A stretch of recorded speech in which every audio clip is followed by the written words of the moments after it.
नमस्कार दोस्तों। हस्तरेखा से जाने कौन है आपके इष्ट देव जिनकी पूजा से आपकी मनोकामना पूरी होगी। आइए जानते हैं। भारत की सनातन धार्मिक और पूजन परंपरा में देवताओं का मुख्य स्थान है। इनकी संख्या भी हमारे यहाँ 33 कोटि बताई गई है। महादेव शंकर हो या शक्ति और बल के देवता बजरंग बली हो, या फिर मर्यादा पुरुषोत्तम राम हो, या नटखट माखन चोर भगवान कृष्ण हो, सभी की अपार महिमा का वर्णन हमारे शास्त्रों में किया गया है। पुरुषों की शक्ति और महिमा की अभिव्यक्ति करने वाले इन देवताओं के बाद महिलाओं के शक्ति पूजा की भी व्याख्या हमारे यहाँ दुर्गा और काली तथा चामुंडा के स्वरूप में सदियों से होती आई है।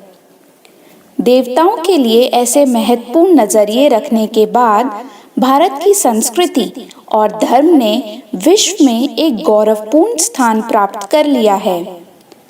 अनेक देवताओं के इस देश में शक्ति स्वरूप भगवान की पूजा करके समृद्धि और संपन्न बनने की लालसा हर एक के मन में रहती है, परंतु देवताओं की ऐसी अनगिनत संख्याओं के बीच मनुष्य यह समझ ही नहीं पाता कि कौन से देवता की प्राकृतिक और स्वाभाविक उनके संस्कार से मेल बिठा पाते हैं। सभी देवताओं की बराबर संपन्न और भक्ति के साथ पूजा नहीं की जा सकती, क्योंकि एक व्यक्ति के अंदर एक ही देवता की प्रकृति का वास होता है। जो व्यक्ति सभी देवताओं को प्रसन्न करने की शक्ति रखता होगा, उसे इस संसार में पूजा करने की ही आवश्यकता नहीं है। वह बिना पूजा करे ही संसार के सभी लोगों के प्रति प्यार की भावनाएं रखकर मुक्ति की प्राप्ति कर लेगा। परंतु हम बात कर रहे हैं एक सामान्य आदमी की, जिसे अपने संस्कार से मेल खाते किसी एक देवता या नाम की जरूरत जीवन में पड़ती ही है, जिसके नाम का बार बार स्मरण करके उसे जीवन संघर्षों से विजय प्राप्त करने का सबल मिलता है। अतः व्यक्ति को अपने अंदर समाहित देवताओं के स्वभाव को पहचानना जरूरी हो जाता है। अक्सर देखने में आता है कि किसी के लिए भगवान भोले भंडारी की पूजा काफी लाभदायक होती है, तो पता चलता है कोई व्यक्ति राम भक्त हनुमान की अपार कृपा प्राप्त कर रहा है। उसी तरह किसी को संतोषी माँ तो किसी को शक्ति स्वरूपा दुर्गा की शक्ति प्राप्त होती है। कुछ मनुष्य तो अपने अनुभवजनक गुणों से अपने देवताओं की प्रकृति के नजदीक देर सबेर आ जाते हैं, परंतु कुछ भटकते रहते हैं। ऐसे भटकने वाले पुरुष अगर किसी योग्य हस्तरेखा शास्त्री के पास जाकर जानकारी प्राप्त करें, तो उन्हें इस परेशानी से मुक्ति मिल सकती है। जी हाँ, हाथ की रेखाएं बता सकती हैं कि किस देवी देवता की पूजा आपके लिए लाभदायक होगी। हाथ की रेखाओं के माध्यम से ये जाना जा सकता है कि अमुक व्यक्ति के लिए अमुक देवता लाभदायी होगा। हाथ की रेखाओं में कुछ ऐसे संस्कारों की व्याख्या होती है जो आपके अंदर छुपी देवता की प्रकृति को स्पष्ट करती है। तो आइए जानते हैं कि हस्तरेखाओं में देवी देवता किस तरह संबंधित हैं। शनि की उंगली। यदि हाथ में शनि की उंगली सीधी हो, शनि ग्रह मध्य हो, तो ऐसे व्यक्ति को शनि देव की स्तुति अवश्य करनी चाहिए। नित्य शनि मंत्र का 108 बार जाप करने से मनुष्य के जीवन में सुख शांति व समृद्धि आती है। मंत्र है ओम प्राम प्रीम प्रौम सह शनिश्चराय नमः। हृदय रेखा। यदि हाथ की हृदय रेखा खंडित हो और हृदय रेखा में अन्य बहुत सी रेखाएं मस्तिष्क रेखा को छू रही हों, तो ऐसे व्यक्ति को माँ दुर्गा की उपासना करनी चाहिए और दुर्गा सप्तशती का पाठ अवश्य ही करना चाहिए। ऐसा करने से मन में चलने वाला भटकाव या विचलन समाप्त होता है। यदि आपके हाथ की हृदय रेखा पर त्रिशूल बनता है, फिर भले ही आपकी उंगलियां कैसी भी हो, आपको महादेव की आराधना ही करनी चाहिए।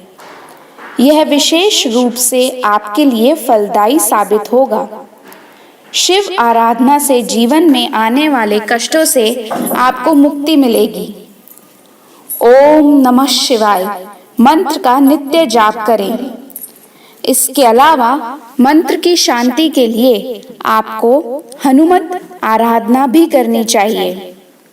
यदि हृदय रेखा से अंत पर एक शाखा गुरु पर्वत पर जाती हो, तो इन्हें भक्त प्रवर हनुमान जी का पूजन करना चाहिए, जिससे जीवन में आने वाली विपदाएं दूर होती है। ओम नमो हनुमंताय या हनुमान चालीसा का पाठ करें। इससे सुख शांति मिलती है। यदि हृदय रेखा या मस्तिष्क रेखा एक ही हो और मस्तिष्क रेखा मंगल के क्षेत्र तक पहुंच रही हो, तो आपको भगवान कृष्ण का ध्यान अवश्य करना चाहिए। ओम नमो भगवते वासुदेवाय नमः मंत्र का जाप दिन में 108 बार करना चाहिए। भाग्य रेखा। अगर आपके हाथ की भाग्य रेखा खंडित है या फिर इसमें किसी भी प्रकार का दोष जान पड़ता है, तो आपको अवश्य लक्ष्मी माता का जाप करना चाहिए। भाग्य रेखा का खंडित होना आर्थिक कमियों को दर्शाता है। आपको ओम श्रीम ह्रीम श्रीम कमले कमलाय प्रसीद प्रसीद श्रीम ह्रीम श्रीम सिद्धाय लक्ष्मये नमः मंत्र का जाप दिन में 108 बार करना चाहिए। इससे आर्थिक कमियों का निदान होता है और घर में धन संपत्ति आती है। जिस जातक की हथेली पर मौजूद भाग्य रेखा बहुत लंबी और जीवन रेखा गोल हो, इसके अलावा हृदय रेखा भी सुंदर हो, तो ऐसे व्यक्ति को भगवान श्री राम की आराधना करनी चाहिए। राम नाम का जाप जीवन में खुशहाली लाएगा। सूर्य रेखा।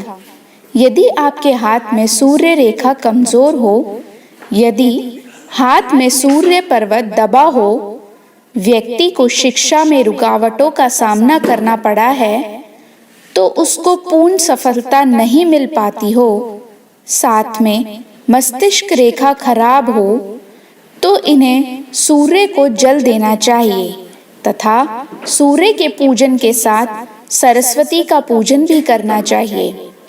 सूर्य मंत्र ओम ह्रां ह्रीं ह्रौं सः सूर्याय नमः।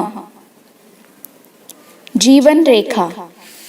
यदि जीवन रेखा या भाग्य रेखा को अन्य कोई मोटी रेखा काट रही है, तो इसका अर्थ है कि जातक के जीवन में विभिन्न परेशानियों का समावेश है। कोई व्यवसाय या नौकरी नहीं चल पाती। ऐसे में आपको लक्ष्मी माँ की आराधना अवश्य करनी चाहिए। यदि कुंडली में सभी ग्रह सामान्य दशा में हैं, लेकिन हथेली की जीवन रेखा टूटी हुई है, तो ऐसे व्यक्ति को जीवन में कई बार दुर्घटनाओं का सामना करना पड़ सकता है। ऐसे व्यक्ति को नित्य शिव स्तोत्र और महामृत्युंजय मंत्र का पाठ करना चाहिए। दोस्तों, आपको हमारी यह वीडियो पसंद आई हो तो लाइक और शेयर अवश्य करना। आप हमारे चैनल पर नए आए हो तो सब्सक्राइब ज़रूर कर देना। साथ में बेल आइकन भी दबा देना, ताकि आपको हमारे आने वाले वीडियोस के नोटिफिकेशंस मिलते रहें। धन्यवाद। आपका दिन शुभ हो।